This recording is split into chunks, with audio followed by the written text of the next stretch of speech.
And then another like another like about taking signs. What are you talking about? Okay, well, we should go ahead and get started.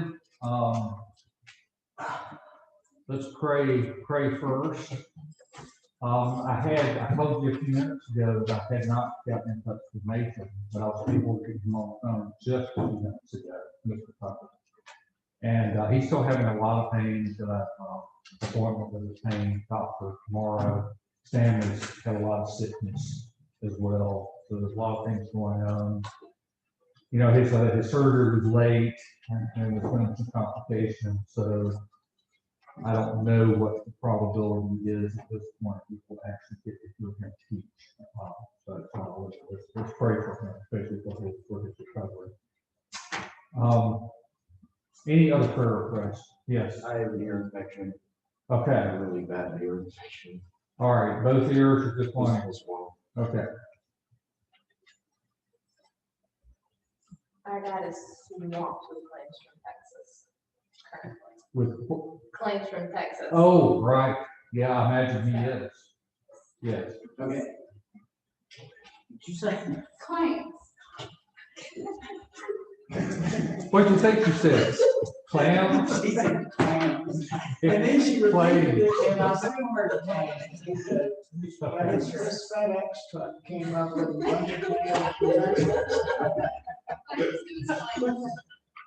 Okay. That's great. Lord, thank you for this day that you've given to us. I pray that you bless us this evening and we would communicate and think clearly and give a productive time to know you more deeply and then ask that you would use our knowledge in order to grow us in our life in you. We pray for Nathan Tucker, that you would ease his pain, that he would heal quickly for his family and their sickness, and his little one who is also having some hip issues. So pray that you would just lay your hands on them and provide for all of their needs. And pray for Mr. Myers, that you would give him all the time that he needs and that he would be able to balance all the things that are going on with family and so forth. Pray for him and his family during this time of heavy work. For Josiah and his ear, that it would ease his pain, that he would be able to give good attention and destination tonight. Pray these things in your son Jesus' name. Amen. All right, well, thank you all for your exams. I enjoyed reading the essays. Some of them were written better than I could have written. So please, if I didn't comment, it doesn't mean I didn't read it in detail. I read all of them attentively, and so if there's no comments on there, it means there was nothing I could add. And if you have any questions on your essays, want to talk with me about it, or even if you want to talk about how to improve for next exams or essays, let me know. We can sit down. One good time would be to meet before the class, and if you're a couple hours beforehand. Anyway, let me know. All right. And Nathan, I don't have your exam. I'm waiting on it. So please get that in as soon as possible. I'm docking you a couple points a day at this point. Okay. So we are going to talk about the Great Schism and Scholasticism tonight. Two major topics before we launch in. Any major things from your readings that you want to touch base with now, in case we don't have time to cover them later tonight? All right, good. Okay, so what are we talking about in the Great Schism? There are two geographical strands of Christianity going on. One that's based in Rome, and they're speaking and writing in Latin primarily. So the language difference and the geographical difference and the political differences are all playing a part of them growing apart from one another. And then you have Constantinople over in the east, and they are reading and speaking and writing in Greek primarily. And so you have these two, and over on the right there, you see kind of the boundaries of what's going on with the blue there being the Eastern Church, and the red or the orange being the Western Church. That looks like a late extension of their influence, maybe not even prior. Well, it took a while for all the blue to get developed and all the orange to get developed. Yeah, it is. And I don't know where, I don't have log here exactly what date is associated with that, but it's certainly running up into the time of the split. Yes. Yeah. What's the green between the two blue that most likely Islam is controlling those areas at this time. So the Eastern Church and two somewhat separate. Yeah, that's kind of interesting, isn't it? And if anybody knows their history in that area better than I do, I don't know whether that was when that happened or. The Magyars came into Hungarian region in that time frame. They would have caused part of that split. They wouldn't have not have been Christian. Right. But that may be part of it. Okay. Anyway, that's what we're looking at as far as the two wings of Christianity. Another thing that's in play, I talked about political differences. We saw a similar chart mosaic of this the other day. This is a different one. You see Mary there with Christ, and Christ is being presented with two things. One from Constantine is presenting the city of Constantinople on the one side. So that's the state side of things. And Justinian is presenting the Church of Holy Wisdom, the Hagia Sophia. And so the mosaic is picturing the different contributions of the state and the church, both in a sense being under the lordship of Christ.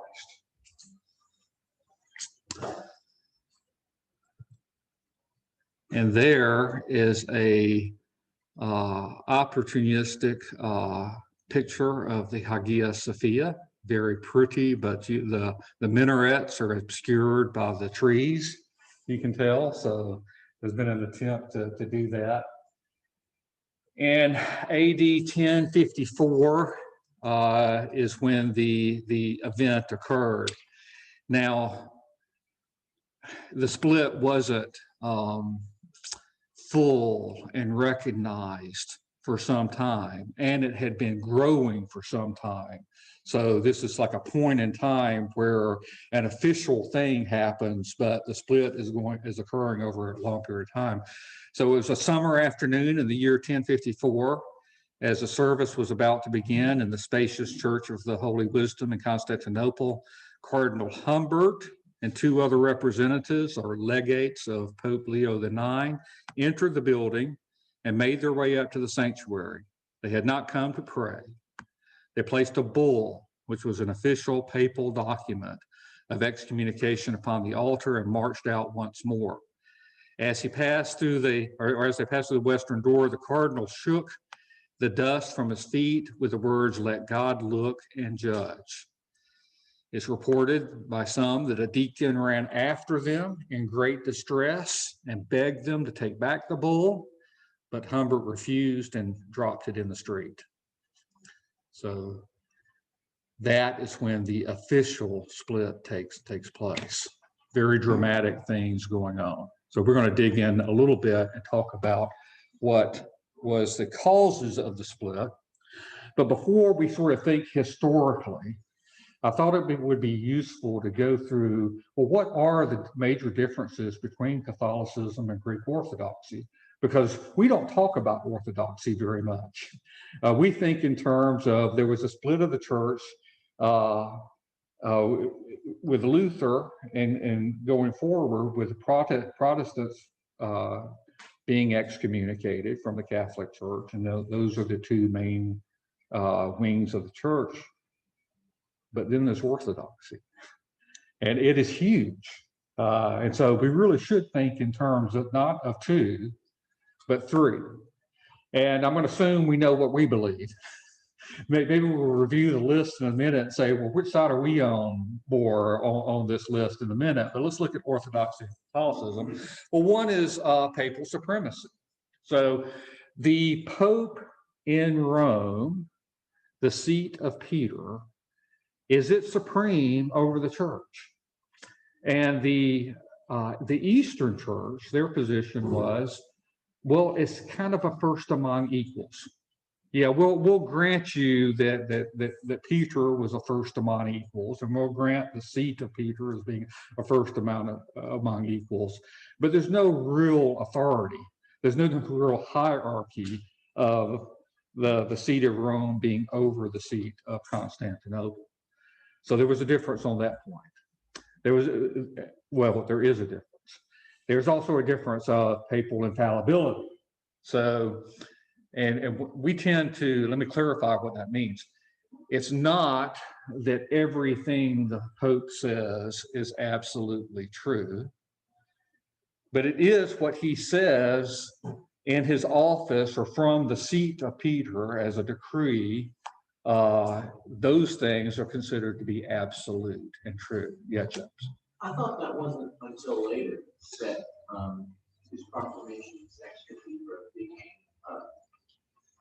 became the same status as scriptural. Yeah. This list is a today list. Oh. So we're looking at sort of the differences between the theology today. And then we're going to back up and see, well, what were the things that came into play at the time? And then there was and still is the filioque. So how you say that? Yes. And that is basically an assertion to the creed, where the creed originally said proceeded from the Father, and then the Son was added. The Spirit proceeds from the Father and the Son. And so that's still a point of contention, but at the time, in different geographical locations, the creed began to be recited one way with the addition in the West, but not in the East. And then when they came together and they heard, what are you doing? You've changed the creed. You can't do that, right? So it was a big contention. There were theological debates around it as well. The next two on the list are pretty deep and complicated. We're not going to spend a lot of time on it. Absolute divine simplicity. Even when we talk about this concept as Protestants, there's a lot of different views about what that means. The way that I tend to understand it best is that God does not, he can't be separated, and his attributes can't be separated. When he judges, for instance, he doesn't put his love over to the side and say, I'm not going to use that right now. I'm going to be judged right now, but not, I'm not going to love my creatures. That these things all are together, and he acts in their fullness all the time. So the Eastern Church tended to think in terms of energies, where there was different relationships, different energies flowing from God into his creation and acting in his creation. And so in some sense, those things could be thought of separately. Then there's the idea of created grace. the best I understand of this is in terms of sanctification. As we are built up, think about 2 Peter chapter 1, we had our faith, virtue, and virtue knowledge, and so forth, all the way up to love. As those things are happening, is the divine nature basically acting through us, or is something being created in us, right? And the Eastern view is that the only grace is uncreated grace. So anything that is in us or expressed through us is the divine acting through us. As the Western church would have had a more of a view of something is being created in us by the divine.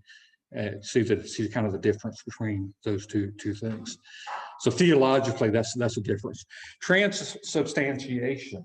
I wanted to talk a little bit about this. When we talked about this a few weeks ago, I didn't say it very clearly. Exactly what the Catholics believe is going on here. So I wanted to do that again and then talk about the difference with the Orthodox Church. We talked about Aristotle and the fact that he talked about essence and what he called accidents. So this is explained a lot, talking about an oak tree. Think about an oak tree where you plant it with a seed and it grows and becomes a tree, and then it bears fruit. Its physical appearance is changing a lot through that process. That's what Aristotle would call the accidents, right? That its appearance is changing. But it always had an essence of oakness that never changed. That was what defined it as being an oak tree. It's oakness. So the essence are those things that don't change, and the accidents are those things that they can change appearance and undergo transformation. So from the bread perspective, right, what is being claimed in transubstantiation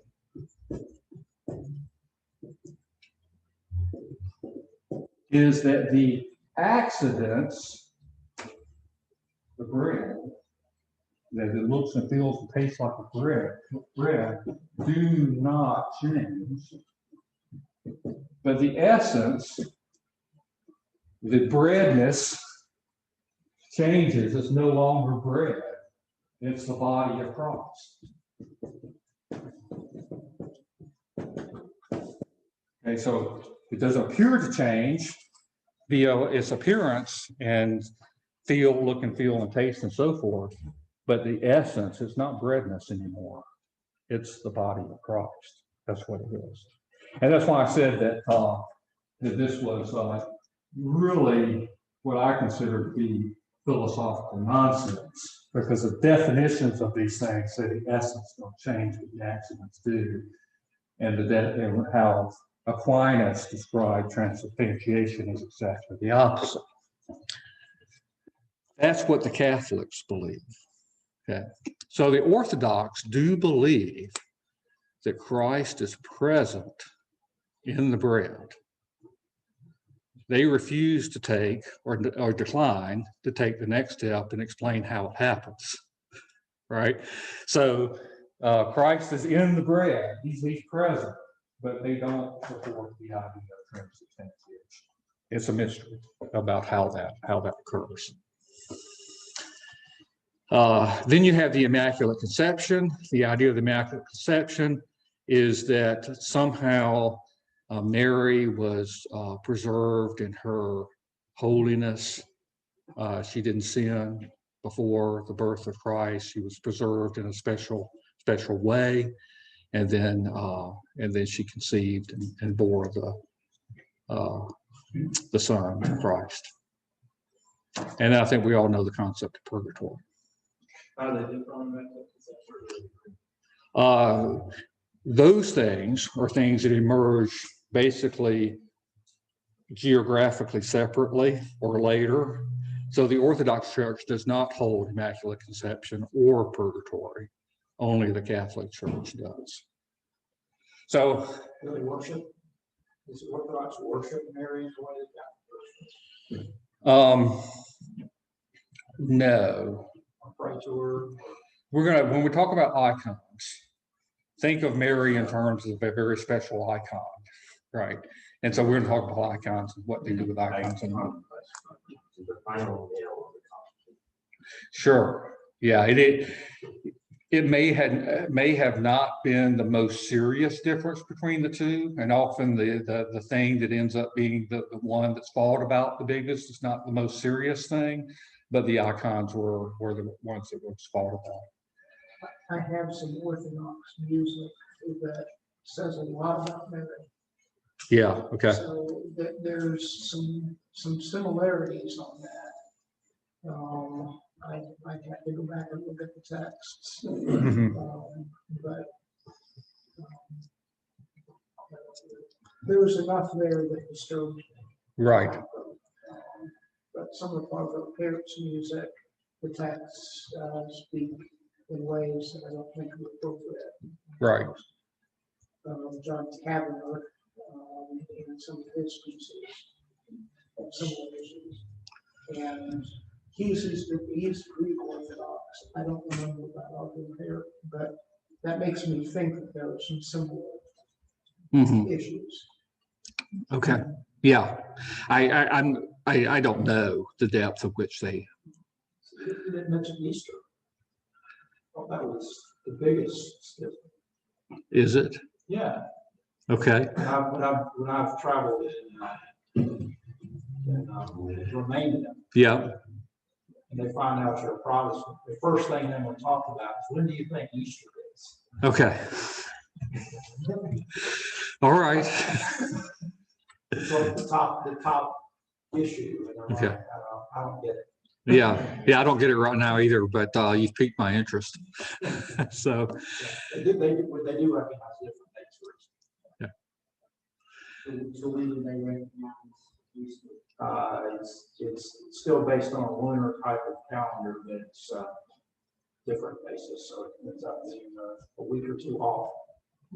I still can't figure out how we figure it. Yeah. I have no idea what it shows that. So just scanning down the list here, as Protestants, we don't accept papal supremacy, papal infallibility. We don't accept either one of those things. We tend to include the filioque in our creed, absolute divine simplicity, created grace. These are both of these things are debated among Protestants, but we're going to flow outward from the Catholic thinking on those. Transubstantiation, Protestants reject. Immaculate Conception and purgatory, we reject as well.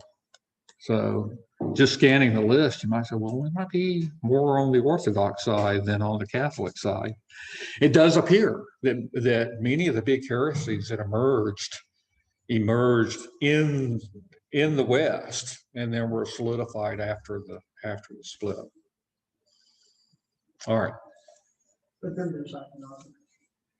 Say again? But then there's iconography, Yeah. which is a big issue. Right. You want to elaborate? Well, just that the logic that the incarnation happened, therefore veneration of images Yeah. is an acceptable and encouraged practice. Yeah. Not to mention, it directly goes against the first commandment. Okay. And in the spirit of me wanting the ones who are holding this position speak for themselves, we're going to watch a 10-minute video on icons in just a minute with a Field strip. In fact, we're going to do that right now because what was not on the list, what was the icons. I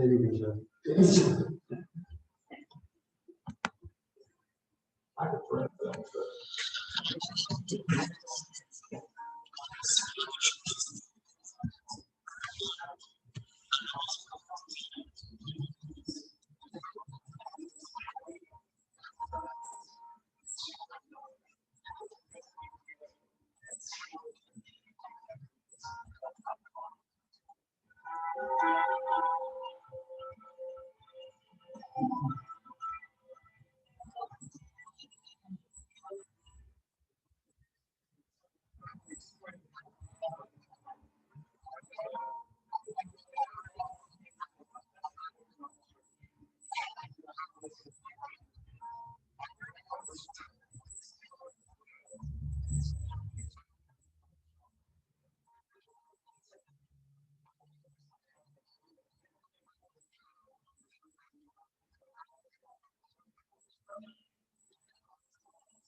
but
Okay, for the sake of time, I'm going to leave that there. What he does from that point is he talks about the ark and the call of the creators of the ark and the cherubim, especially, as God commanding the artist to make these images that are on the ark. And so he says that there's a contradiction here in thinking that we're not supposed to create these things. When God actually, in certain circumstances, tells us to do exactly that thing. So that's how he wraps up that segment.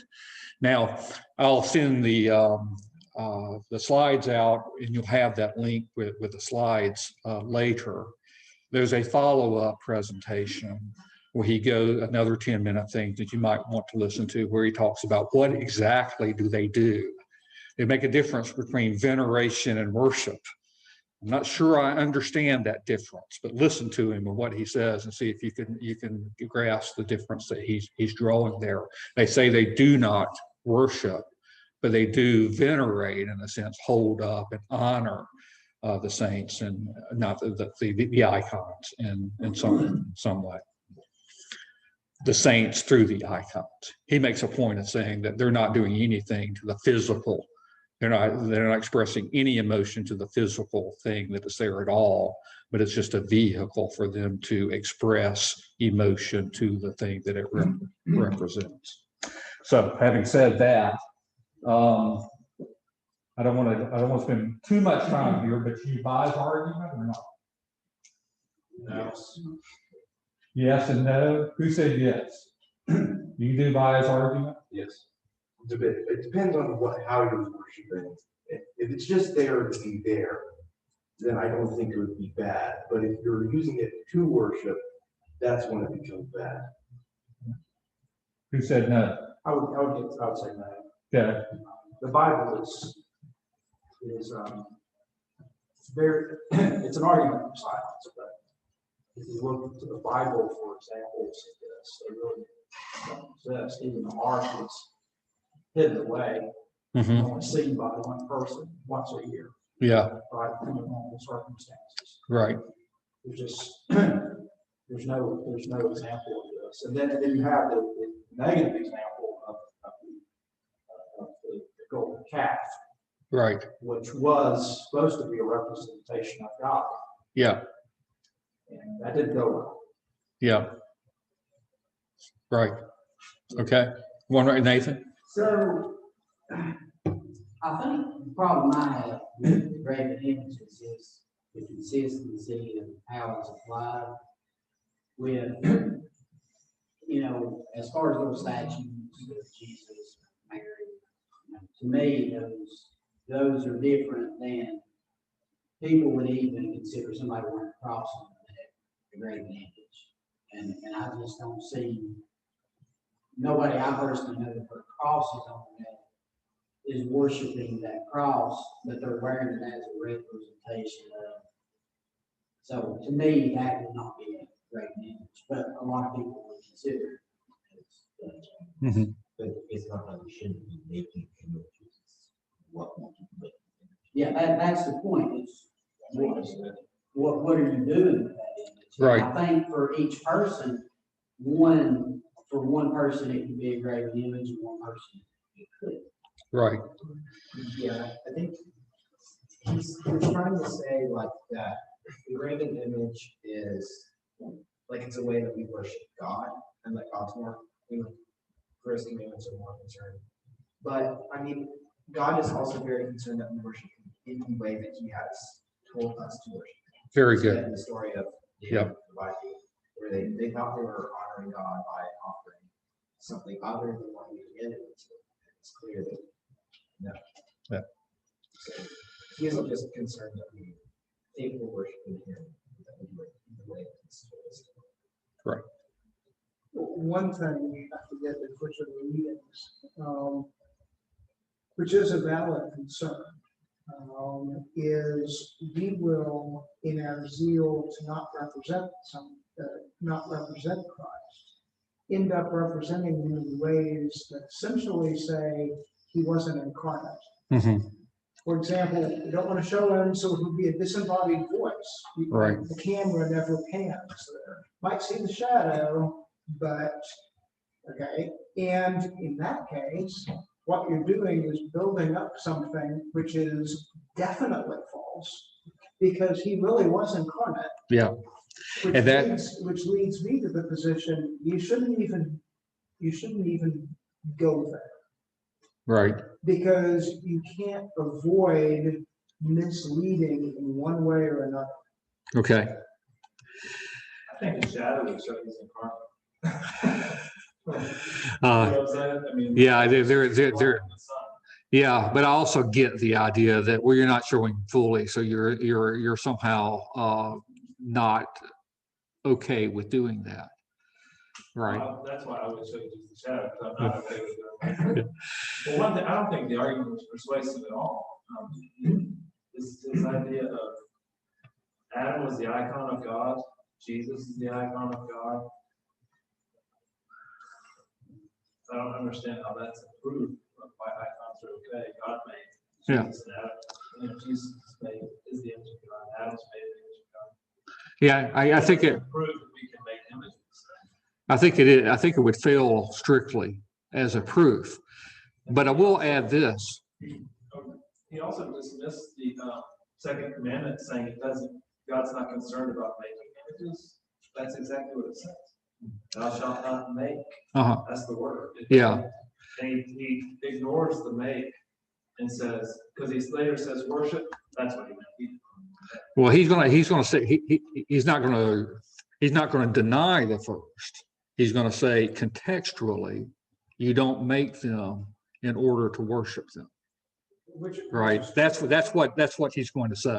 The second commandment is not, you shall not have a carving of a bird in your house. Right. I don't know if this is the same in Orthodox Church, but in Catholic churches, his argument is exactly what my Catholic friend gives me, even about adoration versus the worship. Right. The cherubim being proof that it's okay, but also the commandments, they don't have the second commandment. They put the first and the second together as one. Yes. So reading that changes, as one commandment, how it changes how you. It does. It changes how you bring in the context. It certainly does. I thought about that as he was doing that. Need to wrap up here. I want to make two kind of wrapping up points. One is in several, one at least one of you hinted at this at least, is that, you know, when I observe it, and I've been in an Orthodox church and observed them, and it is hard for me to see the difference between what happens in worship, and so I think that is a concern. How you've got to work through that. But hold on to that idea of icon and image of God. That's a very important concept for orthodoxy. As far as Christ's work, right? They're not going to talk so much about the things that we talk. They're not going to deny these things, but they're not going to emphasize that he died for our sins, that he satisfied the commandments. They're not going to emphasize that. What they're going to emphasize is he restored the image of God, right? That is that whole concept of image is something that's core in the theology, and effect, and comes out in how they deal with icons. Just a quick thing. Yeah. Just because this whole topic is like a hot issue. Okay.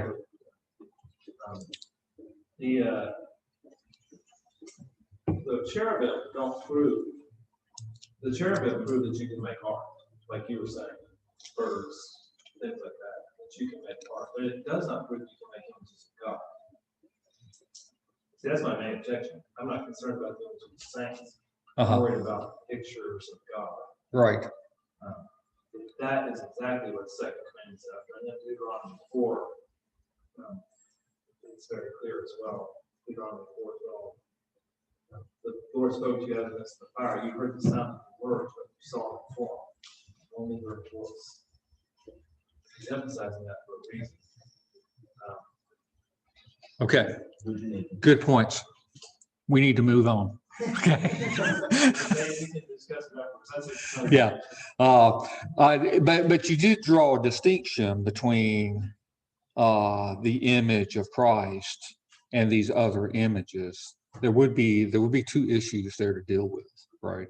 They are distinct. Okay. So now let's back up historically. There's diverging theology. We talked about the geographical differences, the political differences, et cetera. And by the way, as we go through this, I just want to point out that as we separate ourselves, as we separate ourselves into different local congregations with little or no impact with each other, as we separate ourselves as maybe families, part of the family going to this church over here, part of the family going to the other church over here, we run a similar risk of points of conflict emerging that we don't discuss, we don't deal with, we don't talk about, and then over time differences emerge that become points of conflict between us. So I think there's a lesson that we can learn as a church in communion with one another and fellowship and with one another in sort of the widest sense possible to protect against these type of things. So what's going on in the West and Rome? Gregory makes orthodoxy out of Augustinian speculation, purgatory, mass as a sacrifice, clerical celibacy. We didn't talk about that one, but in Orthodoxy, the priests can marry. In Catholicism, they can't. So that's another difference.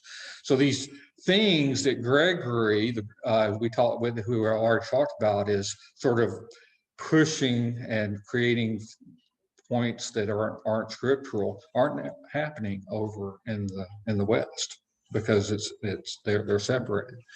And then the use of unleavened bread for mass, the bread becomes Christ, transubstantiation, etc. In the East, you have a static nature of theology versus Western development. You have lots of changes going on. We talked about the filioque and the opposition to it. It really was the case where they had no idea what was going on, and they come together to meet and they start reciting the creed and fights break out or something very close to that. You can't change that. These are agreed creeds. Councils did that. You can't go and do that. So there was that issue, but there was also the issue of there's a hierarchical interrelation of the Trinity debate going on there too. And then in the East, in Constantinople, the salvation emphasizes a recreation of man over legal restitution, the restoration of the image that I talked about before. More differences. In the West, you've got weakness of the empire leads to great ecclesiastical power. Now, over in the East, you've got strong imperial leadership. So we saw that, in a sense, we would want to change it some, but that picture before where you have the Hagia Sophia being presented and the city being presented, it has a balance there with the state being in its realm, the church being in its realm, all under God.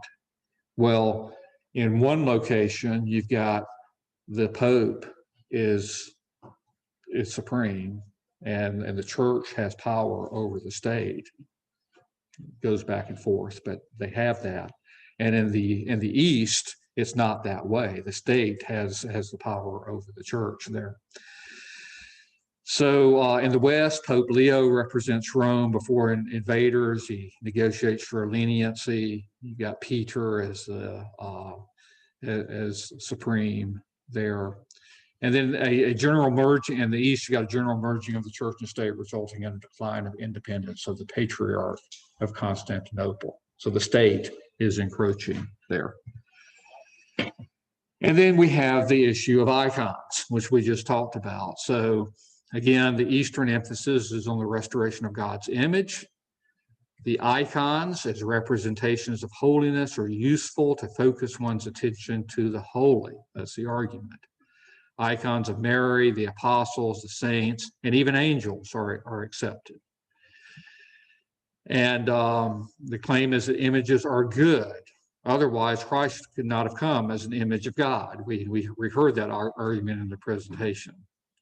So the ones that opposed the icons were called iconoclasts. So Shelley writes in our reading, says, to deny, as the iconoclast did, that any true icon could depict Christ was in effect to deny the possibility of the incarnation. That was the perspective from the West, from the East in Constantinople. So there's a second council in Nicaea. We talked about one in 325 with Constantine. There's a second council in Nicaea, AD 787.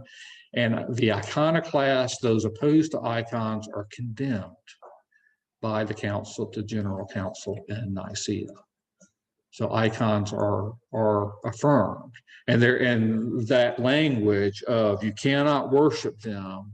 Worship is bad. Veneration is good. Is accepted by the church at that time.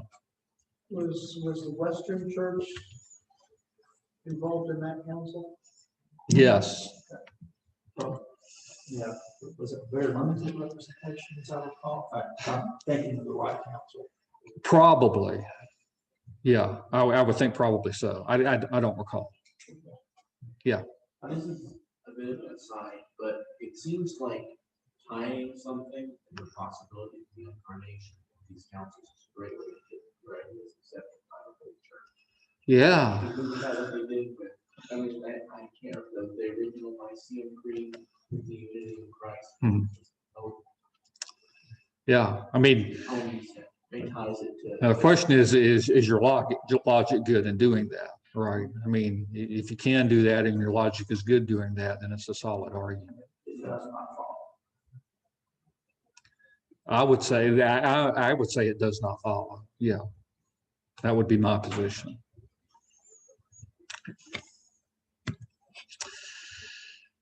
So other issues in play, invading armies in the West and relative stability in the East.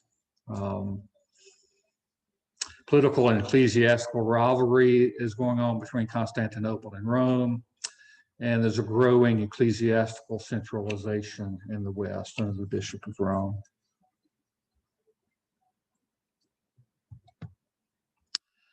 So what happens? The Patriarch of Constantinople openly objects to the supremacy of Rome.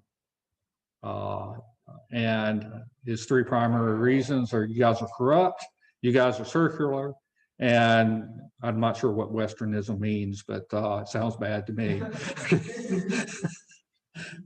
So those words. Oh yeah, we see it today. Westernism, we know Westernism is bad, right? So in response, Pope Leo sends representatives to negotiate. Now, we read that the guy that he sent to negotiate probably wasn't the best one to send. He wasn't really interested in that, which was part of the problem. But Michael receives the people hospitably, but does not recognize their authority, ecclesial or theological. And so in response, the Pope sends a papal bull of excommunication. So to all who refuse submission to the primacy of Rome, they are anathema, delivered to the altar of Hagia Sophia, as we talked about. I was under the impression that Humbert wrote the bull and delivered it, and then after he wasn't recognized, the Pope died while he was there. Right? The Pope dies at that time. While they were there, maybe, Is that what the book said? I thought that was It was definitely right at that time. that Yeah. was like the reason that the Constantinople wouldn't recognize some support. And it was like, well, folks, they had to even. Yeah, there was that in play too. You're a legitimate authority. That was, but they were received at least. Yeah. So we have a negative witness, right? We have this amazing building, which became the center of Christianity. And, you know, where there were crosses, where there was Christian worship going on, there's now Islamic icons. Where there were Christian mosaic, now there's only stone because they pulled all of those off. In a sense, beauty has been replaced with cold architectural wonder. Now, I don't know if you guys have ever been in an Orthodox church or not, but there is a beauty aspect to it. The colors and so forth. There's something going on there. All witness at the place is gone. So the question is it standing as a witness to the failure of the church and as a growth of Islam? What do we say about this failure of Christianity? Seems judgment. Judgment, yeah. It's a start. I mean, if we think of Revelation messages to the churches, which are all of Asia Minor. And I've traveled to some of those cities, and you don't see any crosses, you just see minarets everywhere. Yeah. So the judgment proclaimed there in Revelation came in the light of your good.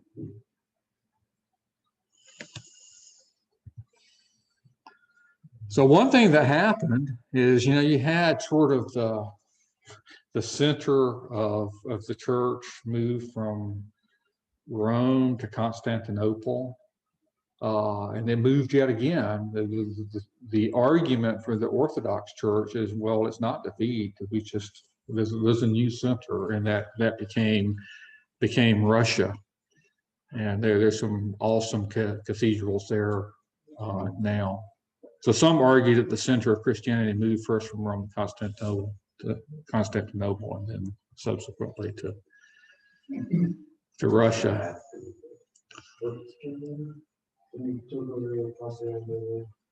Yeah, I mean, one of the things that happened is that you had the schism take place, and then later you had the Fourth Crusade go over and weaken that area in general with basically the West attack the East. And then that was a contributor, at least, to weakening for the Islam to come in and take the area. So, I don't know, is the story completely written? So, one should not inquire too inquisitively, neither at the beginning of the events or at their conclusion. But if you are so curious and unduly inquisitive, wait for the final outcome and consider how things will turn out. Don't be troubled or disturbed at the outset. This is John Chrysostom, right? Okay, so let's back up a minute. At 1054, when that excommunication takes place, where's the church?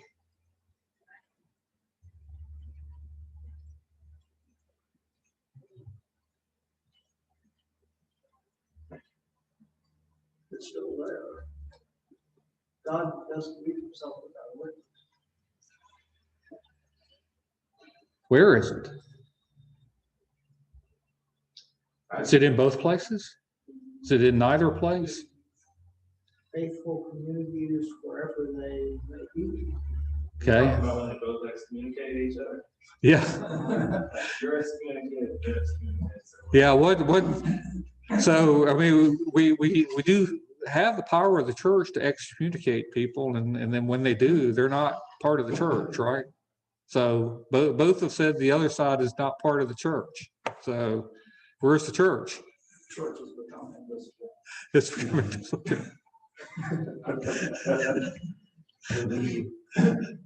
completely.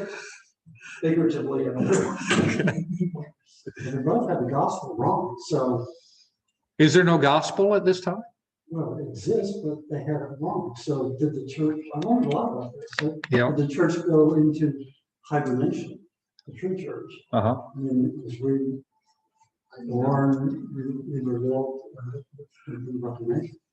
I mean, I'm sure there were faithful churches, places.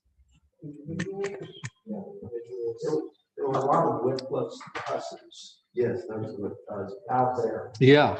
We just don't, they didn't become martyrs or write Bibles. Right. They're there. Yeah. And we know more about them than we know about threads. At least I don't know very much about the different things that are going on in the Orthodox geography at that time. But I assume we probably have similar things happening there. I mean, there is a sense in which the gospel is compromised, right? But They do with venerating icons. It's not the end of the church. if all they're doing is venerating icons, that's right. Yeah.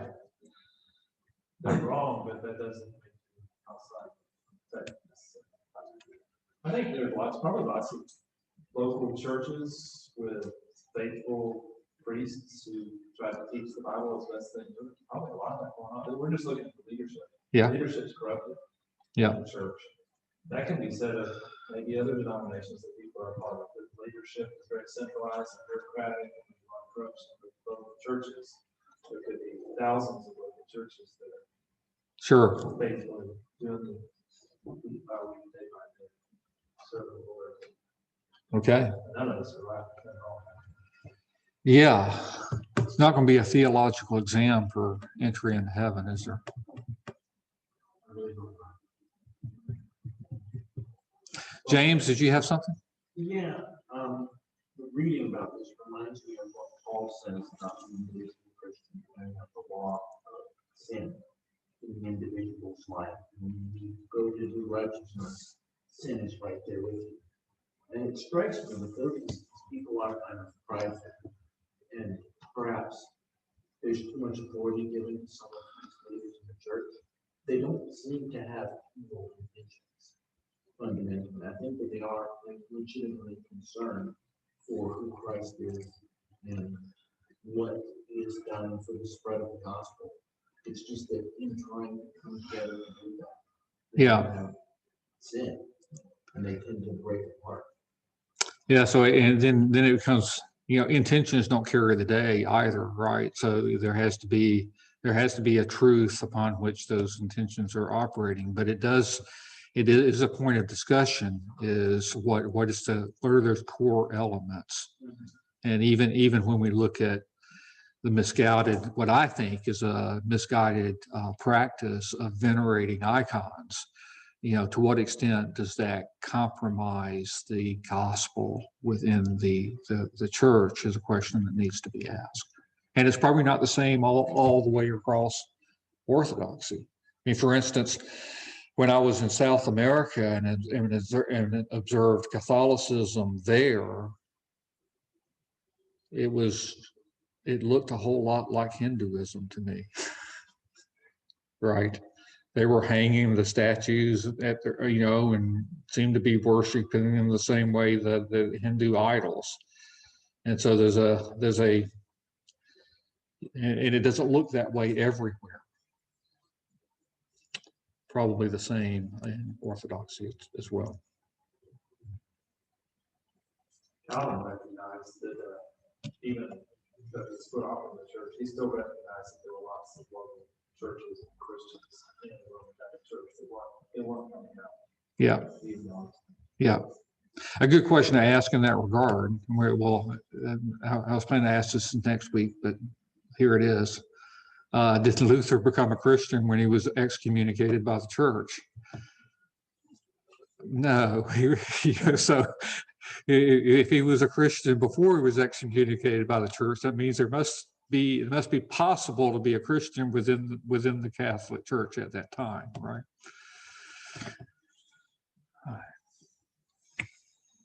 Okay. Any final questions on the Great Schism? Let's talk about scholasticism. And theologians spin intricate webs of Christian thought.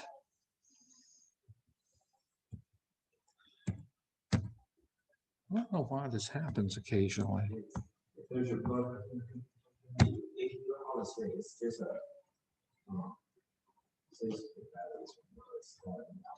Does it? Here's our. It's just unplugged.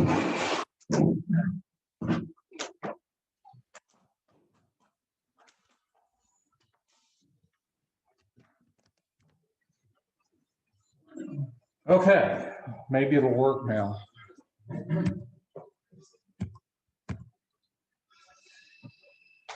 All right, there you see a picture of Peter Lombard. He was author of the Sentences, and the Sentences are a collection of yeses and nos, but it was really the first maybe systematic theology that was attempted, but a statements that were affirmed and denied. So it builds from there. It's a philosophical theological style that emerges from the monastic schools.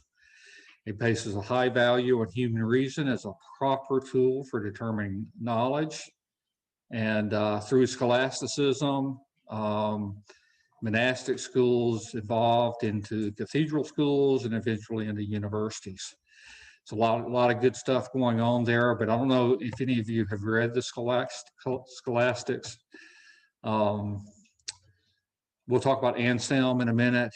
He writes a book called Why the God-Man, where he forwards a beautiful explanation of who Christ was. But he goes on a tangent for maybe a third of the book on why there must be more redeemed humans than fallen angels. Somehow this becomes an important point in his working out about who the God-Man is. And so it's like, you know, they're going to a certain point, but they seem to go all the way around a couple of times and in tangents before they get there. So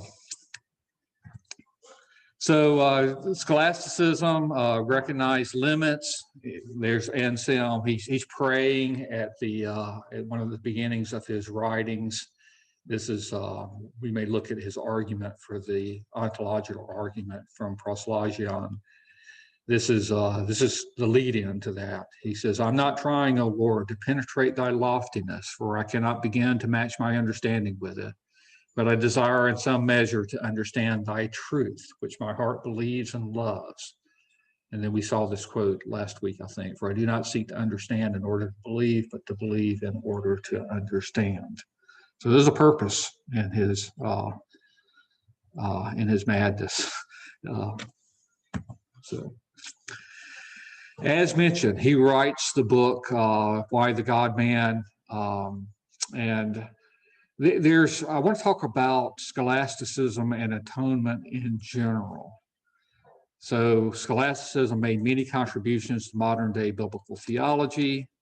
The understanding of the atonement was a major one of them. So they're dealing with why is it that God came into the world in order to save men? What was involved in that? The prevailing pre-scholastic theory was the ransom theory that was Gregory the Great's. And as best I understand, this is how the Orthodox Church will typically talk about the atonement as well.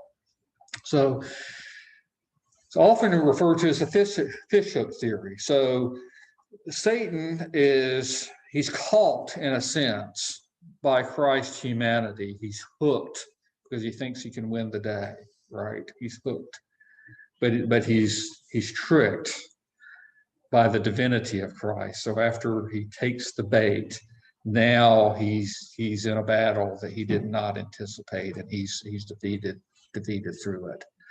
So the devil, like a great sea monster, snaps at the bait and then discovers too late the hook. So Origen and Augustine and Gregory of Nyssa all talked in these terms, and Gregory the Great was the one that probably laid it out the most fully.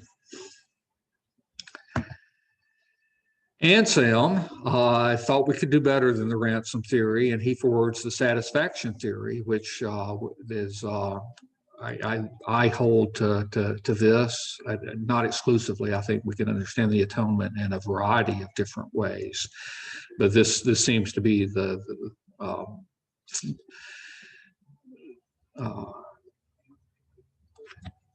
most explanatory as far as the legal aspects of it.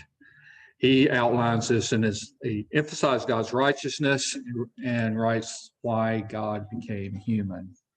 So Anselm lived in a society that was feudal. So you have lords and you have, the peasants, the ones under them. And so everything hinges on your status in society. So if Andy and I are peasants and I do something bad to Andy, then I can reconcile, right? I can make satisfaction for it because he's a peasant like me. And he might be very firm, but I might be able to satisfy his conditions and we can be restored. But if Josiah is the Lord over us, and either one of us offend the Lord in some sense, there's basically nothing we can do. There's no satisfaction. We have no power to make it up to him. We're just lost and under his wrath. Or under his mercy. Or under his mercy. So he uses this contrast between, it's the same offense. It could have been the same offense, right?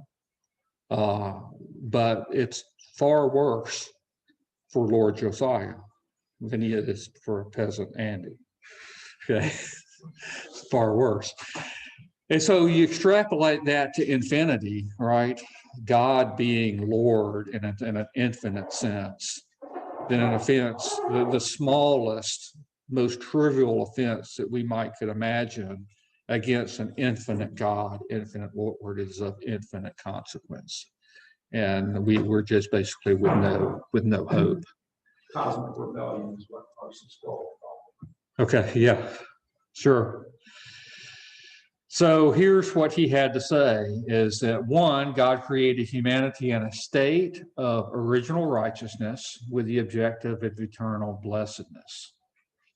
However, on account of sin, humanity is unable to achieve the necessary obedience for eternal blessedness. We're all separated. We're all, it's hopelessness because of the degree of difference between God and man. It's of infinite proportions. So the situation can only be remedied if a satisfaction is made for sin. In other words, something has to be done by which the offense caused by human sin can be purged. That's our only hope for reconciliation for God, is for some satisfaction to be made.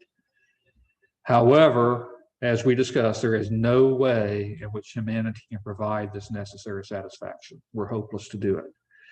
On the other hand, God possesses the resources needed to provide the required satisfaction. And so the only way that satisfaction can be made is for there to be a God-man, one who possesses the ability. He can obey God. He can obey the commandments. He can live righteously to the fullest extent. He is God. He can make the obligation. He has no limits. But as a human being, he has to be human in order to be a representative for humanity, to bear the responsibility to make the payment.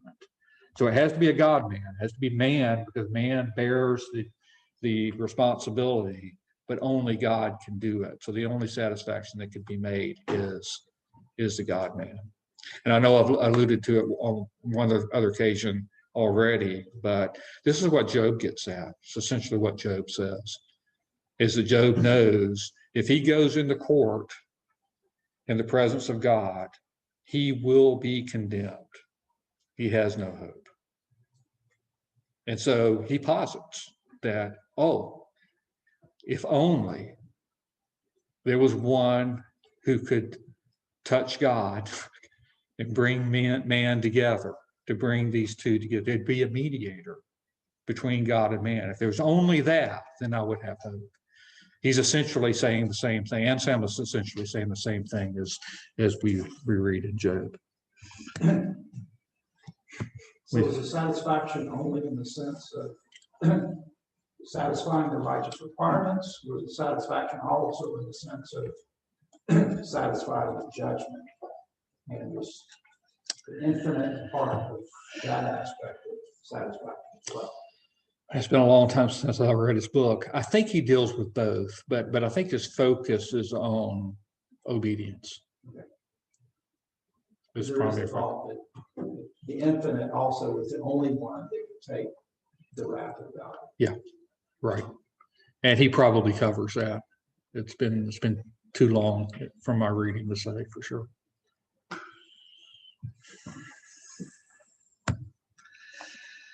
Okay, Peter Abelard, his emphasis was on the love of God being an example to us.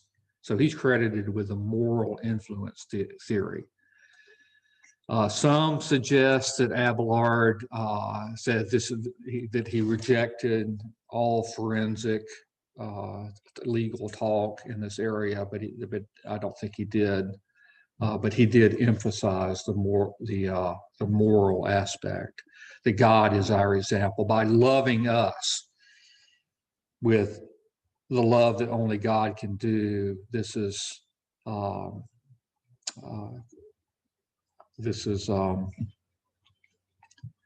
atonement in us, in a sense, in which we have that example in order to live by it. So that's the way that Peter Abelard talks. God is our example. So I can see hints of truth in Gregory, although the whole fishhook trickery stuff eludes me. But there's hints there that I can go with. And I see Christ being our example. We're told he's our example. He's our pattern for life and all of that. And those are very, very, very important aspects. But I think that Anselm has hit it more squarely.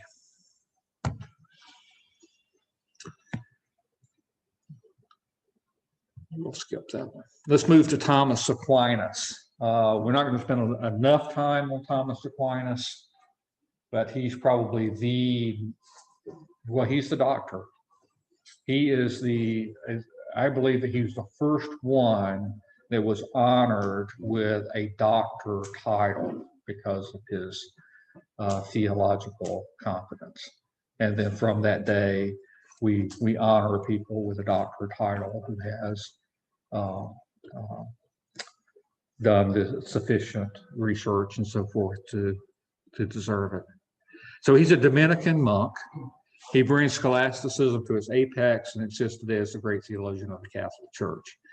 In a sense, he's definitely claimed by Catholics, but he's also referred to heavily by Protestants, although Protestants tend to reject his assimilation of Aristotelian philosophy, transubstantiation, for instance.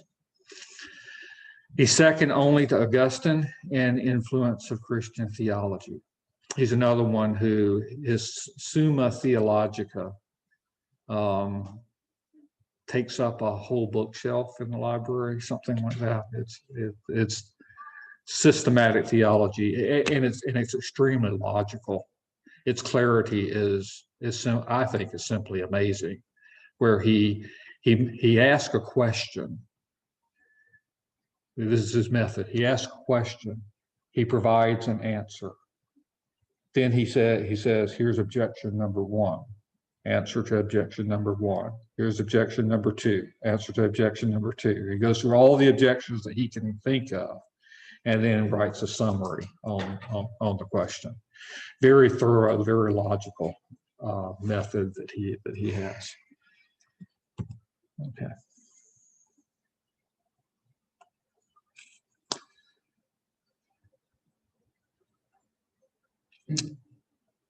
I'll say one last thing about Aquinas. I think that some of his theology can be critiqued, but the biggest charge that comes from Protestants against him is that he gave a pass to human reason, that it wasn't impacted by the fall, and that therefore reason was what could get us out of this mess, basically, because our reason is not impacted by the fall. I think that's false. You know, based on my reading of Aquinas, he considers the whole man fallen, even reason. We're even dependent on God in that respect as well.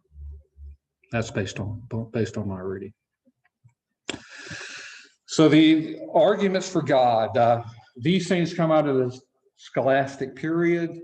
We don't have time to do them justice, but we're going to go through them very quickly. Categories of arguments. And we're going to prove God now. Who thinks we can prove God? All right, we'll see if we can get there. 3 categories of arguments emerge as teleological,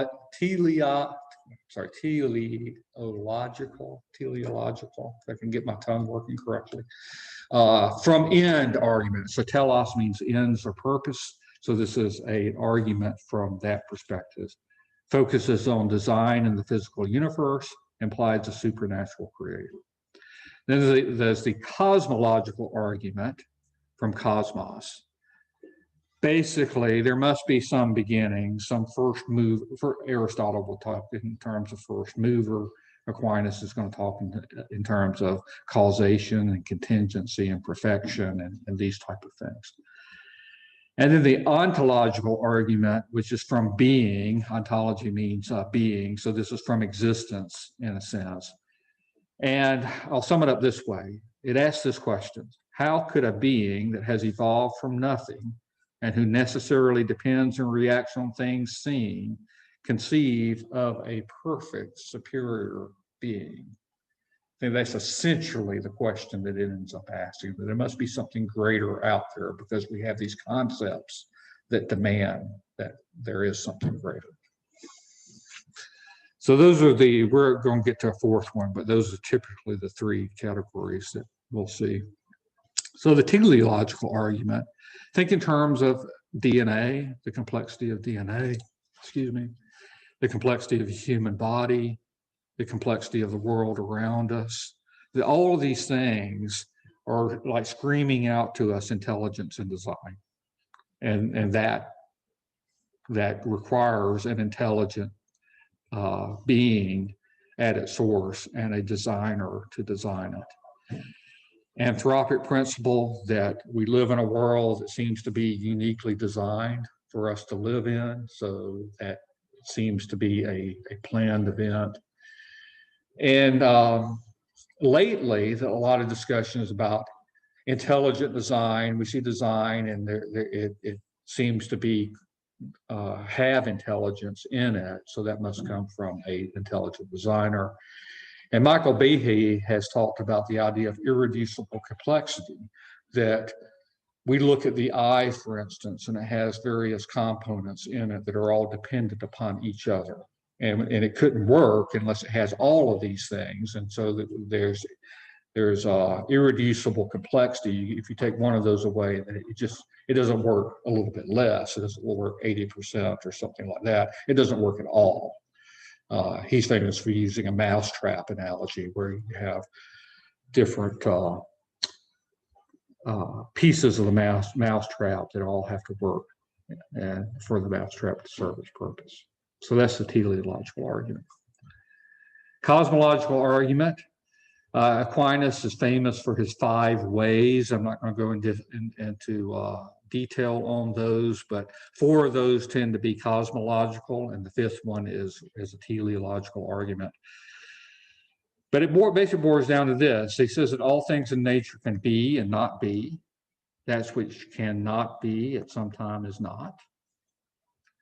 And if everything cannot be, then at one time there was nothing in existence.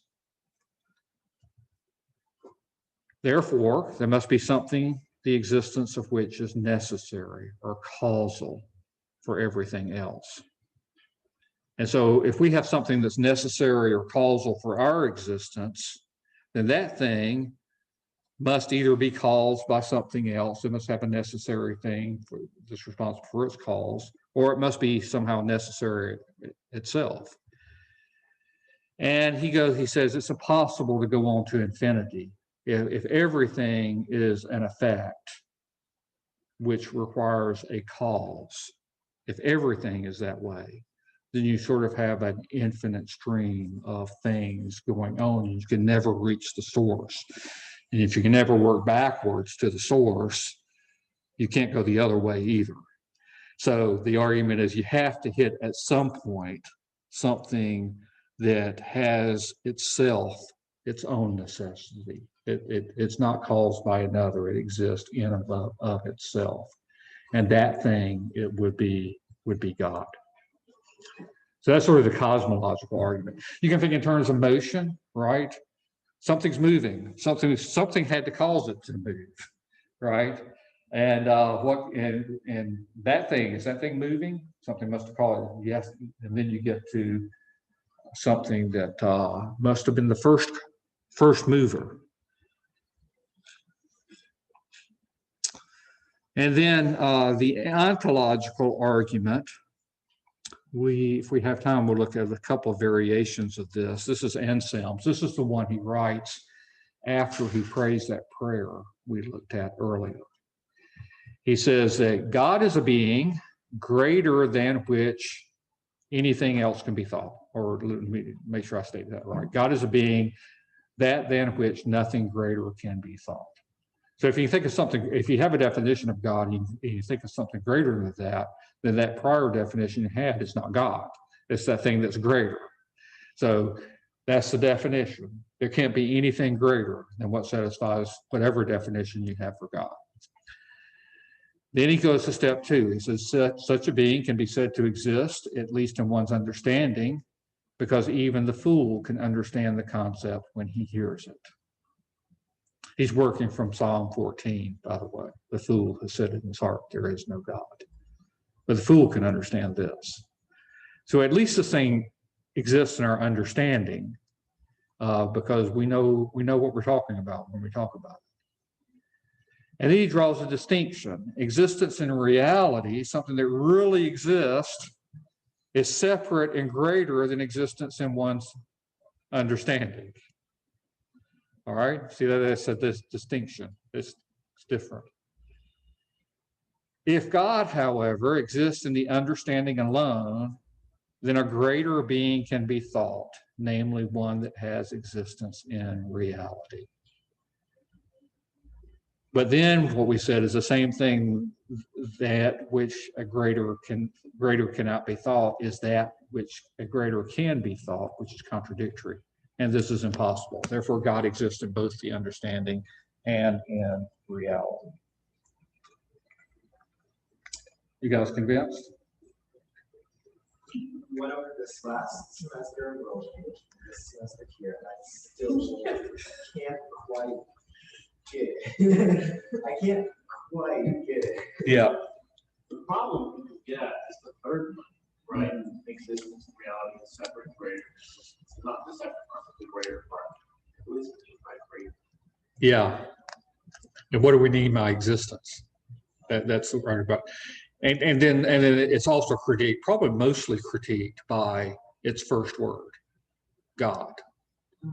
And a critique is circular. You've assumed God in the beginning. But you know what? Anselm wouldn't actually have a problem with that.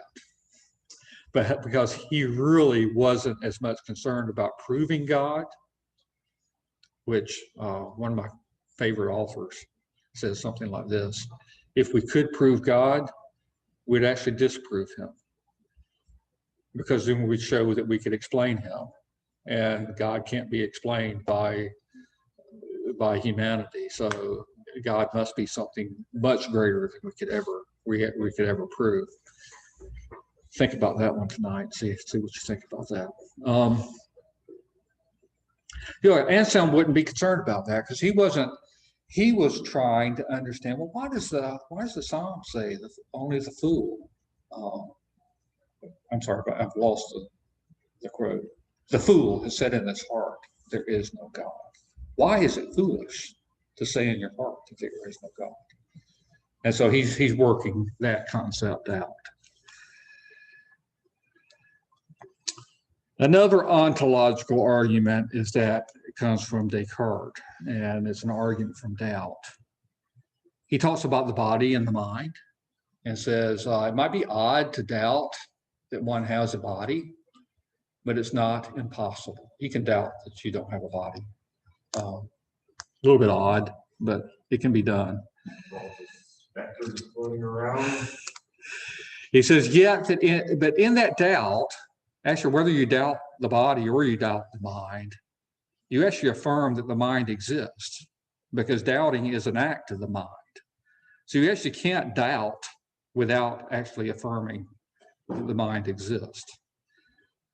And then the famous conclusion from that, I think, therefore I am. By the way, there's some famous people out there that start the argument right here and claim that Descartes has a circular argument. They're wrong about that. That's not a premise. That's the conclusion, right? So you have to back up in his argument, and then his conclusion is that, well, it cannot be denied that we think, because if we doubt it, then we prove it. There, I think, therefore I am. And then he says, but because I doubt, I'm an imperfect being. Otherwise, I wouldn't have these doubts. And then I could only know that I'm imperfect if I have the concept of perfection. And I could not have received this concept of perfection from something imperfect. Therefore, only God is perfect, so I receive my concept of perfection from the perfect God. Pretty persuasive argument. I'm going to critique Descartes in a few weeks on an important point, but this argument seems to be pretty solid to me. Y'all convinced yet? Does God exist? Can we prove God? What we haven't taught, we're going to wrap up here real quickly. There's also a moral argument. Thomas Aquinas forwards this. Immanuel Kant actually argues against all the, he thinks he has destroyed all the arguments that we have just talked about. But he thinks that there is a moral argument. Pretty solid too. I don't have time to go into it. His moral argument. William Sorley, we don't read much about him. C.S. Lewis, if you've read The Abolition of Man, you've read his argument. He also has it, I think, in a reduced version of it in Mere Christianity, I think, but definitely in The Abolition of Man. Yeah, James? Okay. So Lewis makes some of the other arguments as well, but this I think is greatest emphasis in the moral argument. yeah, it is. If any of you that has not read The Abolition of Man, I highly recommend it. It's deep. It's short. It's not that big. It's pretty short, but it's deep. Yeah. The Tao. The Tao. Yeah. He uses that as a standard of goodness, right? That we all have it, right? And we have this. So we have the standard of goodness, this thing that we claim that we ought to do, and there's no logical source for that oughtness from natural sources. So it must have been given to us. So that's basically the moral argument. Lewis in Mere Christianity talks about a flip side of that. He says, we have the sense of ought. We know what we're supposed to do, and yet we don't do it. Right? And then he goes from those two ideas to this seems to be something that's beyond ourselves. I wouldn't go to Mere Christianity as his best No. Of his, his argument for God. Right. Miracles might be, in my mind, one of the easiest ones. Yeah. I like that book as well. Philosophically, I think the Abolition of Man is his most solid.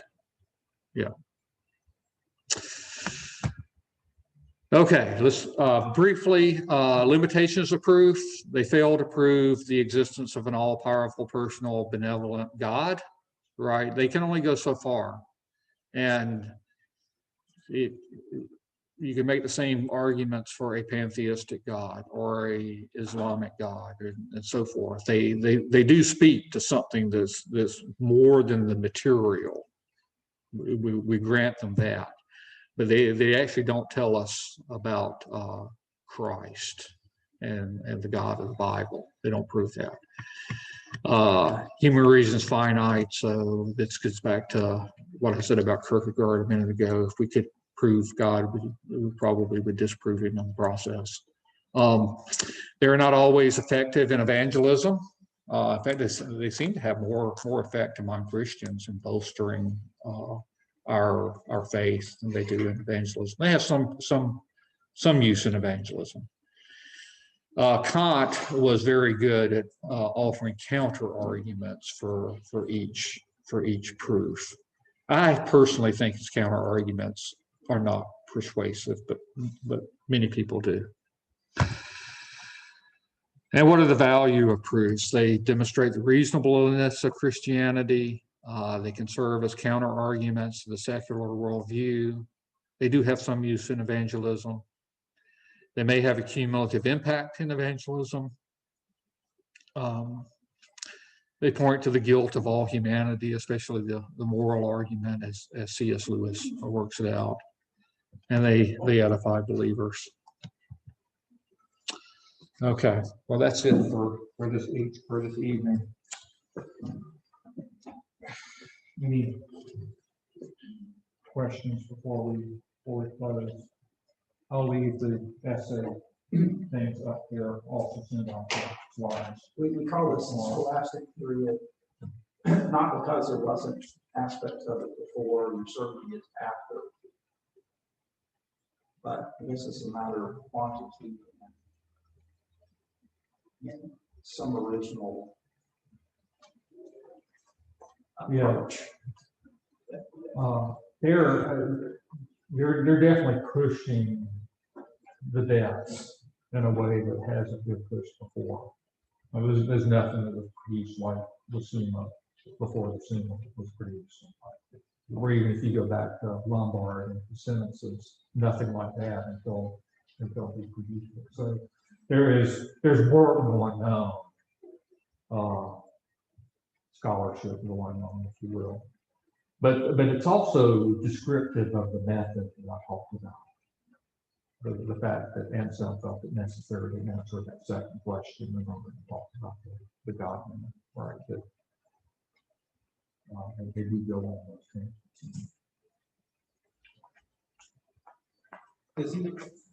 Why is it necessary to answer that second question? Briefly, angels are higher than men. Okay? So if we have a number of fallen angels and that's a bad thing, then there must be a greater good. Angels aren't redeemed, men are. So there must be more redeemed men than fallen angels, because that's the only way you get to a greater good. So the question is like, why redeem men and not angels? Well, because there's more. Yeah, it's on the thread of redemption. Okay. Yeah. Okay. I've kept you longer than I'm supposed to, so well, thank you for the time, and thank you for guiding us through it. Thank you for travel on the way home. Thank you for all your good graces and mercies.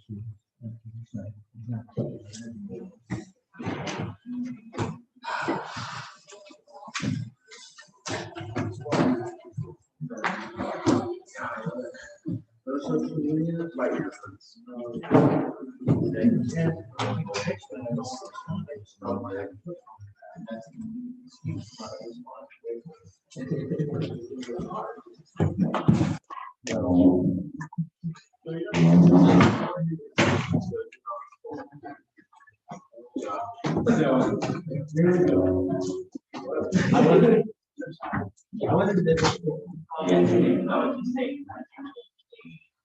distinguish it. No, I already did. Sure. Yes.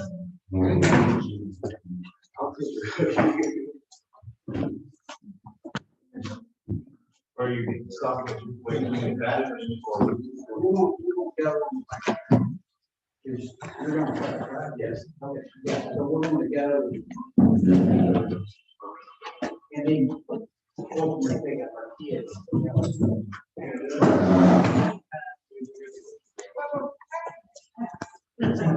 Hey, would you, she out and spread it and sit like spout blanket. Talk to the people. How much you know about it? No, I'm not charged this.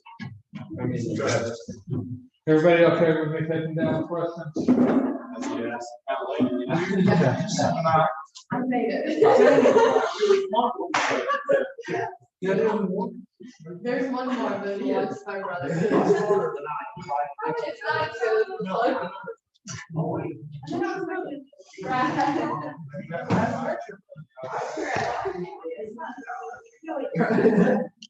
And then she was Do you like it? son-in-law.